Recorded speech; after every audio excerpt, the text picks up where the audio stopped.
You're listening to Story Struck. I'm Rachel, an editor and writing coach. And I'm Nino, a ghostwriter and book coach. Welcome to our curious community where we dive into everything books and writing. Now, let's get into the episode. Hello and welcome to Story Struck. Here we are. Today, we're talking a little bit more about intuitive writing. And Rachel, was intuitive writing something that you were familiar with before I started talking about it and stuff? Because I honestly don't know if it's something that I came up with or if it's something that's like in the industry that I just changed the name of. I don't really know. I just felt right to me. So what are your thoughts and experience on it? Yeah, so having that specific term for it wasn't something I was really familiar with, but once you started to explain it, I've seen concepts of that sprinkled around when you were explaining kind of how books kind of things download and stuff. I remember hearing so many published authors talking about that, the book just came through them.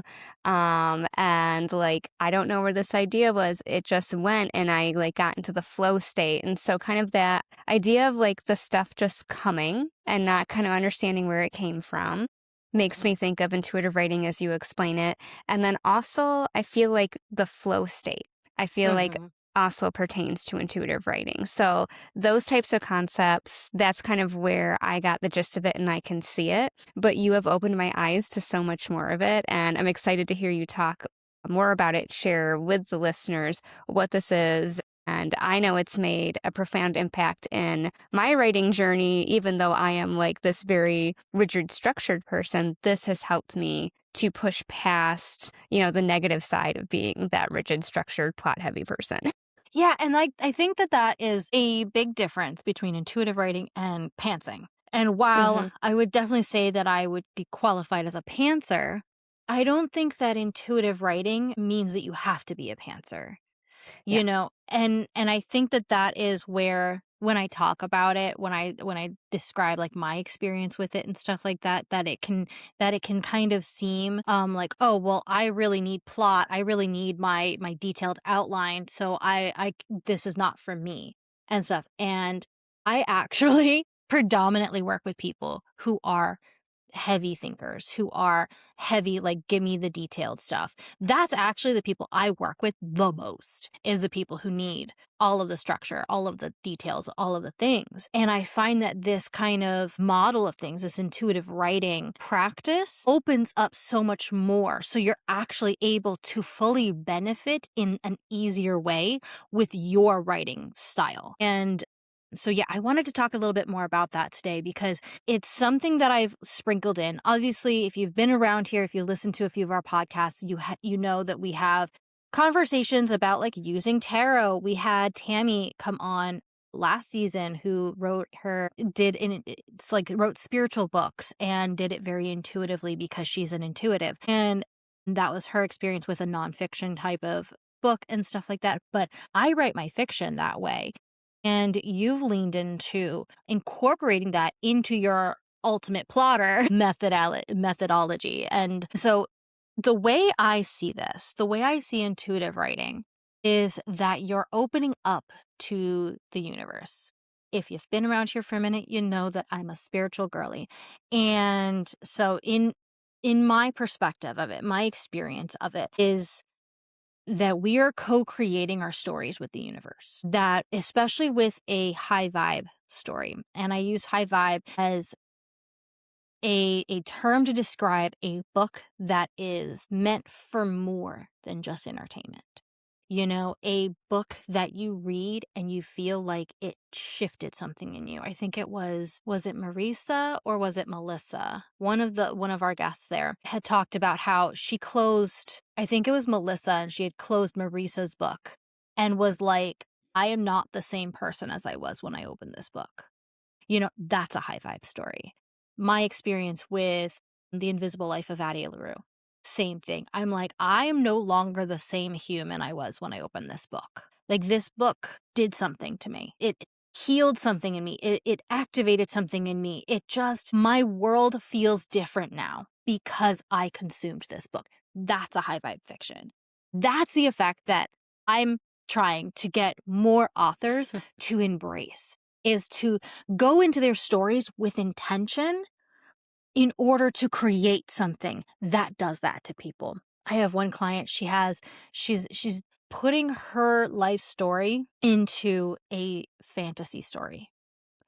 And I do reading. So I have an offering that's Gemini writing coaching, and it's using, hey, it's 11:11. It's using squirrel. It's using the tarot cards, oracle cards, to navigate the book coaching of whatever is going on. And so we do a lot of stuff revolving around channeling the story. And when we do that, I see somebody in particular reading her book and just crying because that person feels so seen from her story, from her main character. Like, she's like, I've been through so much, and I read the story and I just feel seen for the first time. And that is so healing for a person. And so I think that this practice of intuitive writing helps you to connect with the stories that do that to people, that create those massive moments of change within a person, and then causes a chain reaction to actually impact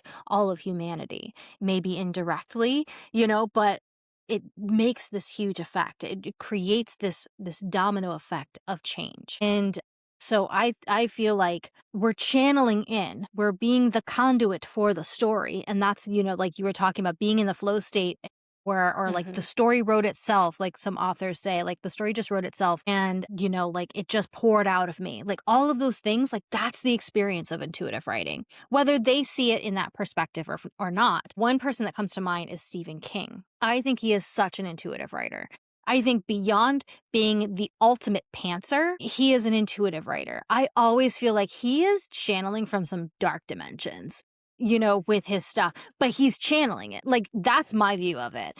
And so I think he is just like accessing some serious dark stories from like other dimensions and pouring it into his story. But because he just be like, I wonder if I can write a story about insert crazy story here, and then just sits and does it and just bangs it out. And it just like pours through him. And so there's so many different things that one can do to access this kind of flow state. But I think that more than anything, even if you're like, I'm not about to be a Stephen King and just like pick a topic and then just see what comes out, you can access so much of your story by taking this approach of doing things like we talked about last week, with just having a conversation with your main character, just opening up that dialogue and just be like, I want to channel something in. And so I was always wondering too, like, I take a spiritual perspective from this, but there has to be a psychological one. So I wanted to know from you, from your psychological perspective. In my brain, it's like we are now disengaging the conscious mind and trying to engage with a subconscious mind. Would that be accurate? Yes, absolutely. That's what I was thinking, is you can absolutely look at this from both perspectives. You can be highly spiritual and look at it in that realm of, I am channeling this from the universe, from somewhere. And that is like an amazing, perfectly valid, like that's a way to go. But if that doesn't resonate with you and you're kind of like, yeah, I'm not really, that doesn't fit. There also is that mental side of it. So when we are doing creative work, we're accessing also a different side of our brain than we typically use. So like we have that analytical side and then we have that more creative side. And doing these intuitive practices, they help you to connect with the creative side, but also with the subconscious and unconscious parts of our brain that are just kind of sitting there with stuff going on. I feel like that creative side really gets in with the subconscious, and we need to quiet that analytical side of the brain down. So they both have parts in it, kind of how we talked about, I believe, last week too, where writing is both an art and a science. So we are tapping into both sides of the brain, but we need to access them at different points. And at sometimes, if we're too much into the analytical side of the brain and we're kind of doing like a lot of this plotting, we get stuck in that mode and we may hit like kind of that writer's block, or just all we do is plotting and research and we don't get into the creative side. Where if we are really, really way into the creative side, we may then realize, crap, like my story doesn't have structure. So it's kind of like we're walking this balance where we're using both of them. And it might be the type of writer you are that you're using more of one in the beginning and or more of one at the end of it. But we ultimately want to tap into both of those. And I think for a lot of folks like me who are plotters, we have a really hard time getting into that like more free form side of letting it go. And I Mhm. did want to also touch on one other thing where like you were talking about the high vibe books and like you may be thinking, oh, well, I'm just writing insert genre here or insert type of story here. I feel like that there's no way my book can be high vibe or that sounds really intimidating, things like that. But we had a great episode in season 1 where we talked about the impact of story. So make sure you check that one out if this interests you. But I want you to think of it more as like a theme because every book that we write has a theme, it has an emotional core to it. And that's like something that's huge in your practice of the intuitive writing, the high vibe writing, is that we have that theme. Because I've read like the Cozy Mystery series, the Bake Shop Mystery series by Ellie Alexander. It's obviously lighthearted. It's a cozy mystery. And you see this a lot in cozy mysteries where the main character, like in that first book, has something that brings them home a lot of times. And then that gets them involved in the community. And you might think, oh, well, it's just a murder mystery who done it. But like in hers, that main character is going through a divorce, they're reinventing themselves, like all of that. And for me, when I was reading those, I was going through that myself. And it was just really cool to see this person like going through this awful thing and being able to reinvent themselves. And that like, just lifted me up in a lighthearted way versus it being something more deeply engrossing emotionally, which other books will do. But I needed that lightheartedness and I didn't realize I was going to get that from that book. So I think we all need to kind of realize that no matter what we're writing, as long as we have like an emotional core and theme, that's going to impact the readers in some way. Yes, and that's the thing with high vibe fiction is that no matter the genre, there is some place that it can activate, heal, connect dots, like with somebody. And it's like it and it comes down to the theme. It comes down to the emotionality of the main character and the transformation that they have. Not the genre itself.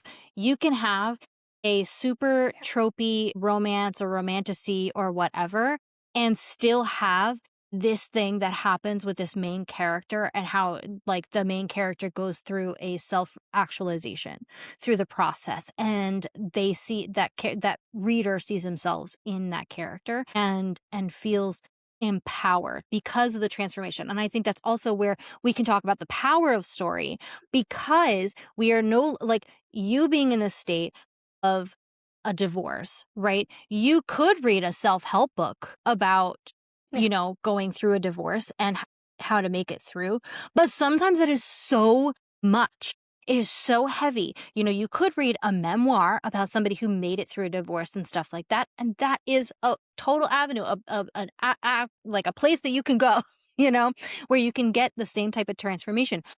But then that means you have to be actively engaging with that piece of you that is struggling. You have to actively be engaging with the grief and the regret and the heartache that goes with going through a divorce. But with a story, with a fiction, you're able to disengage yourself from the reality of things while still processing some of the stuff to where maybe after you read that story, it's a little easier to then look at that pain because you've processed a little bit through that main character. And so, there is that avenue where high vibe fiction really has that role in that healing process because you're able to disengage from your own life and live vicariously through that character, and that character goes through that transformation.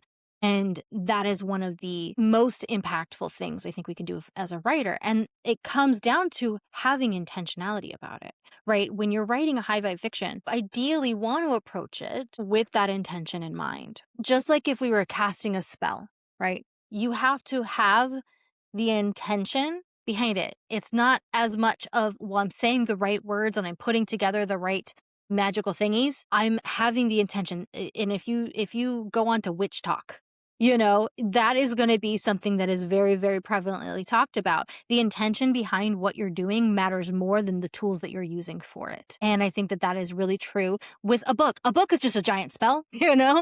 That's my perspective of it, is a book is just a giant spell. And so what spell are you casting on your readers? How are you helping them to heal something, to awaken something in their own personal life through the escapism into this completely other realm? And that other realm could look really similar to our life. Like, it doesn't have to be a fantasy. It doesn't have to be, you know, it can be dark, because we all go through dark things. I think it was one of our guests that came in on talking about, she wrote a lot of horror.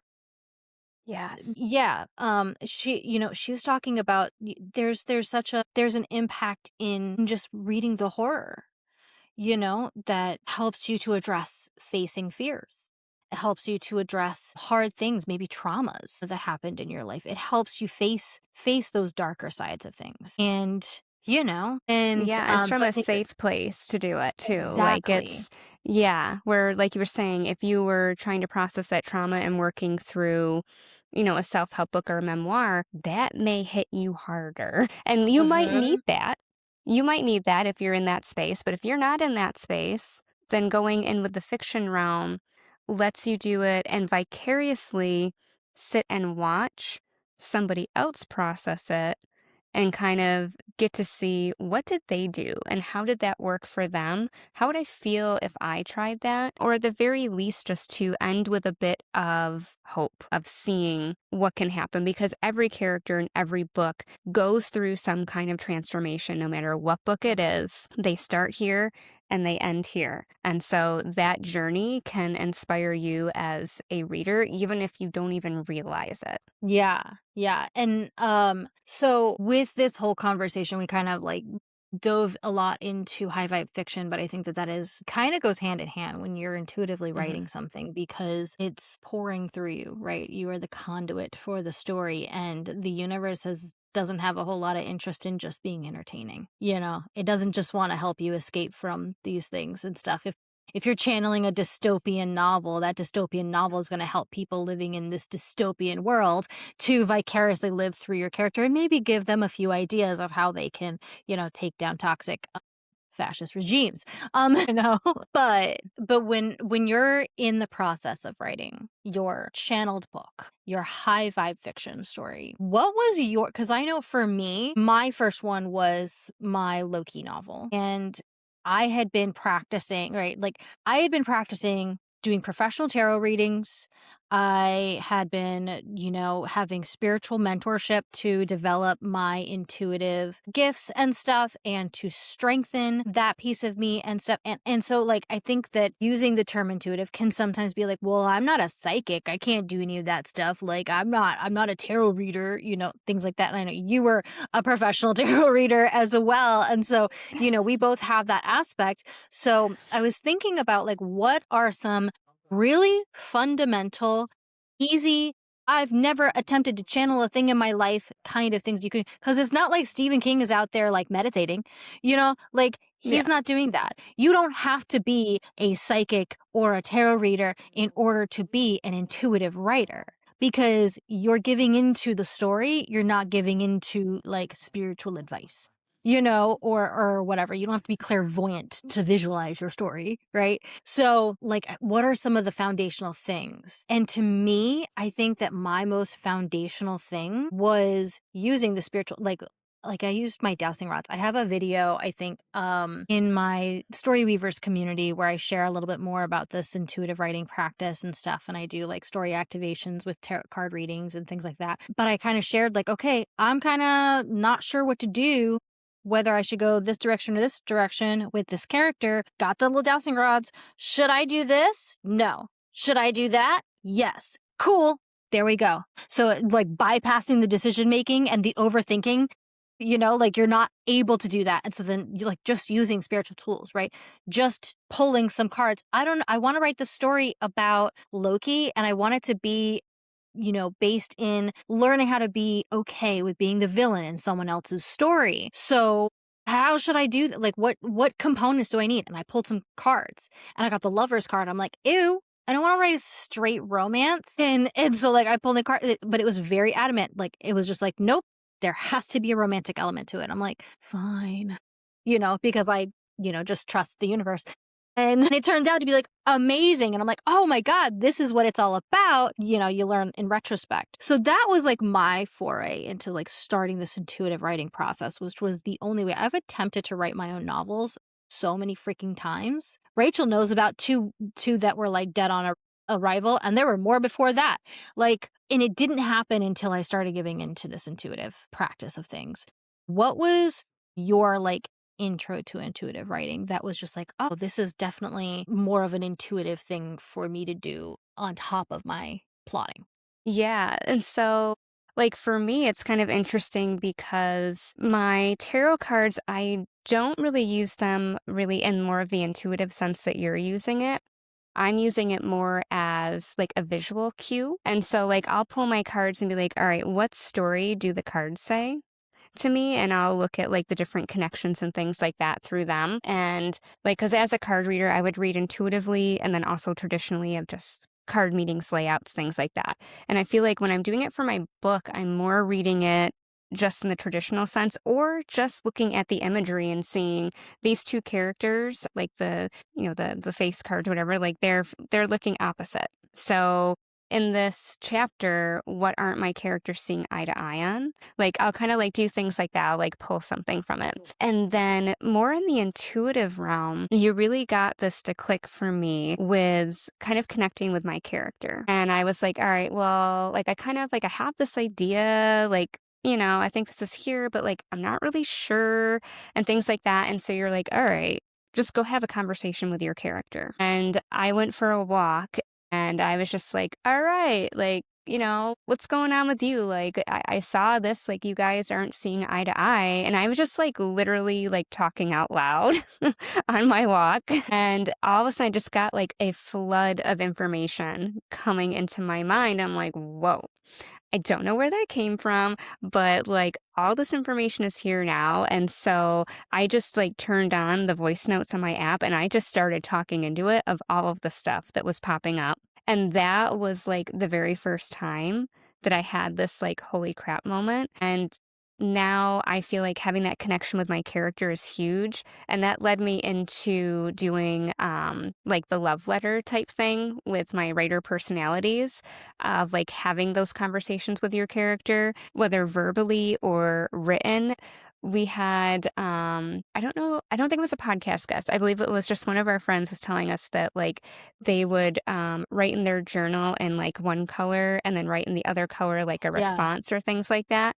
Yeah. And I just thought that was so cool. So I'm like, all right, well now I can do that with my character where I will Yeah. write me as the writer in one color and I will answer as my character in the other color. And so that kind Yeah. of is a way to like also get the mind like disconnected and things like that and help me tap into more of that intuitive, creative, subconscious side where the story is coming from. And I think that that is the core piece of it is one, what is your writing method? Because your personal writing method is going to help you access that flow state. So that's one piece of intuitive writing is because you're not giving into one specific cookie cutter way of doing it. You're not like, well, I'm a plotter, so therefore I must overthink everything and go really deep into all these things. Or I'm a pantser, so I have to have basically no idea of anything. You're finding your personal balance. That is first and foremost.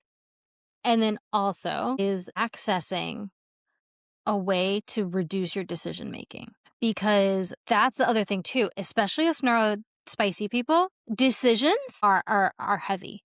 Like decisions take a lot of spoons and decisions have a lot of responsibility attached to it. And there's more pressure. Like, is this the right decision?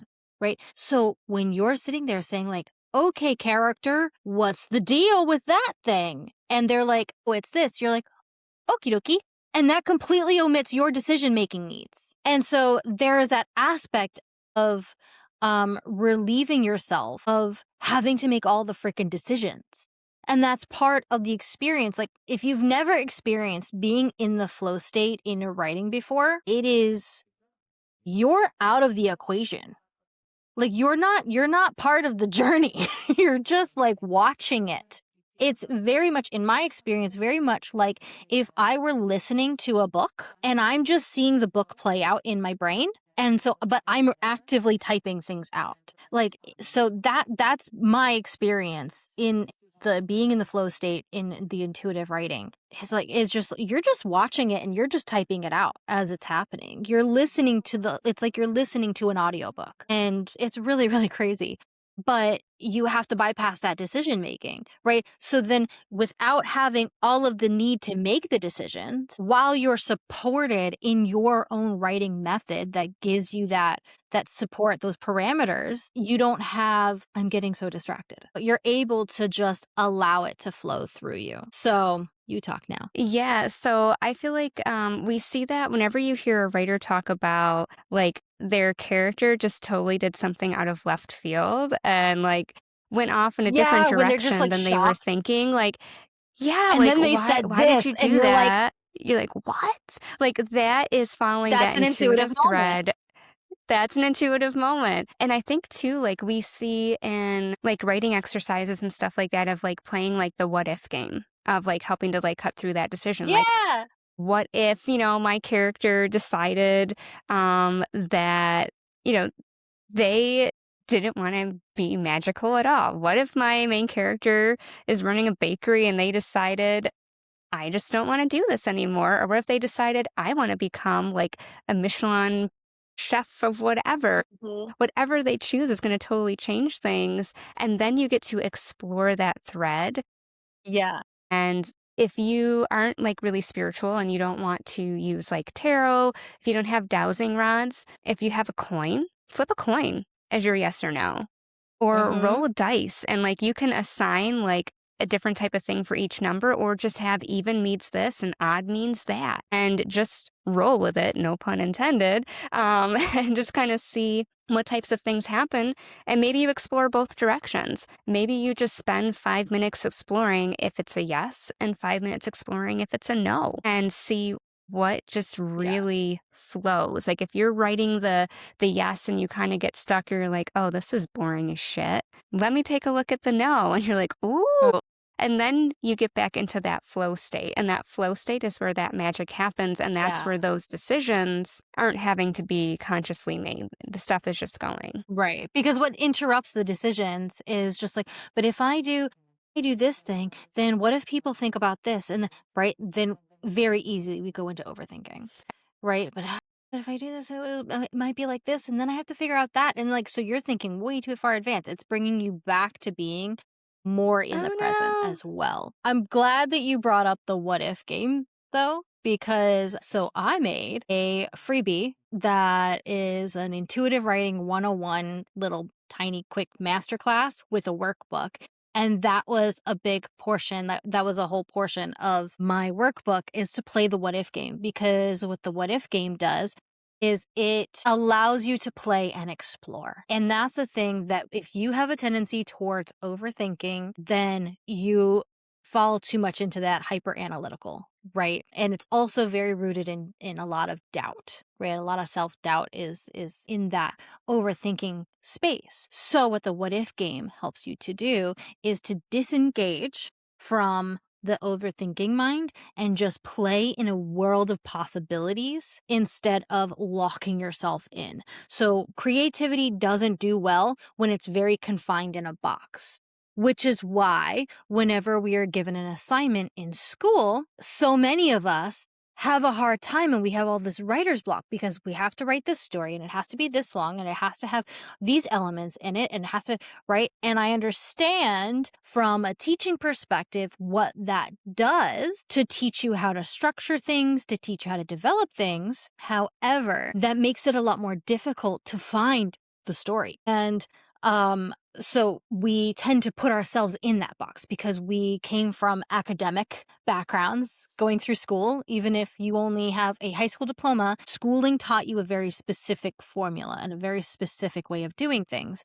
And creativity does not thrive in an environment to where it's given a box. So playing that what if game takes that box that you've already set yourself in and allows you to open the lid and try other possibilities. Try other avenues and just play and explore. And then you find that thread that feels like the most truth, that feels the most resonant. And that's where your story is. And sometimes that is completely different than what you originally planned, but you have to follow that thread. Yeah. So I think that this Yeah. is this is some just a piece of our experience as people who have leaned more into the intuitive with writing. And like, you don't have to use all these spiritual tools, but they can be an access point for people who feel aligned with it. And so I have that freebie that I mentioned. If you want to take my intuitive writing 101 thing, it is literally 13 minutes long. And then there's a little workbook that goes with it. We also have a few episodes on the podcast that kind of talk about it. And also, I have a program that is out. If you are like, nope, teach me how to be a full ass intuitive writer, I'm ready to channel my book. I have a Writers Unbound program that's coming out. It's a group coaching program that is I'm taking 13 writers who want to write a book within the next 13 weeks. And do you see a theme here? And I'm going to take you through literally creating that intention, building your characters, building your world, creating some sort of plot outline. I have one that's called an emotional outline. And then we have a more traditional outline method. There's also going to be different spiritual tools. I'm going to do readings for people. I have the writer's birth chart that we mentioned in the last episode that I'm going to be doing for everybody who joins. And so I will have the link to that down below, as well as the link to the Intuitive Writing 101.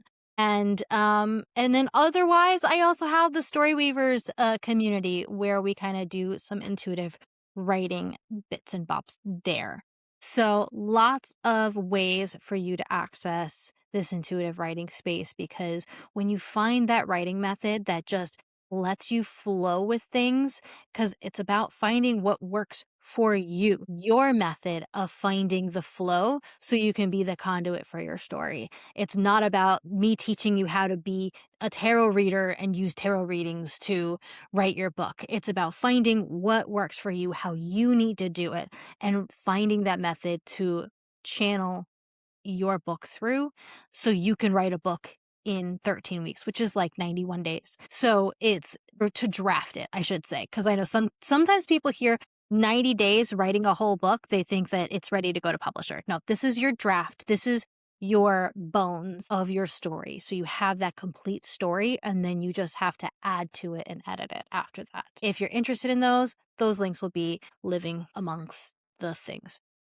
They'll Yes, be and down I below. will I'll say, as someone who's gone through the emotional outline, that is so powerful for me to get me out of my head and actually excited to do the writing, and was such a great complement to my plotting structure. So if you are a plotter, you're going to love this, even though maybe it sounds very freeform. It gives you that beautiful combination of structure and play. Yeah, And I that love the yeah. emotional outline because that also takes a little bit more of a psychological approach to things. Yeah. So if the spiritual aspect is like less resonant with you, the emotional outline is literally us taking your main character through the emotional mental journey of what they're going to go through and using psychology to navigate that process, and then building an outline on top of that. So that way your story has that deep emotional impact because it is rooted in real emotional understanding. Yes, and stay tuned because we will be doing an episode of the writer's birth chart, so you get to see what that is. Because this is going to be like Nino's program is going to help you create a personalized writing process where you're going to Nice. discover your voice, you're going to discover your story, and you're going to get words down on the page. And it's just so powerful. It's not cookie cutter stuff that does not work for everybody. This is going to work specifically for you because each person is getting their own personalized whole process through it. And I think that's beautiful. So definitely check out the links, get the freebie, and get yourself in there to be one of the 13. Yeah. And it starts I gotta tell you when it starts because it's available now. But the last day to sign up is May 13th. So May 14th is our official first call that we're doing as a group to start setting intentions, get to know each other, and start building all of that. There's going to be a private online platform that we're going to use so you have daily support on this journey, since you're writing an entire book in like 13 weeks, in 91 days or whatever. Like you need ongoing support. So we have that whole platform, but the last day to sign up is May 13th. All right. All the links will be down below. Hope you enjoyed this, and go check out all of the goodies and sign up for the class. Yeah. Thank you for listening. Check out the show notes for details and links from the episode. And don't forget to subscribe and follow for more. Special thanks to our composer, Micah Silverstein. Enjoy the rest of the music.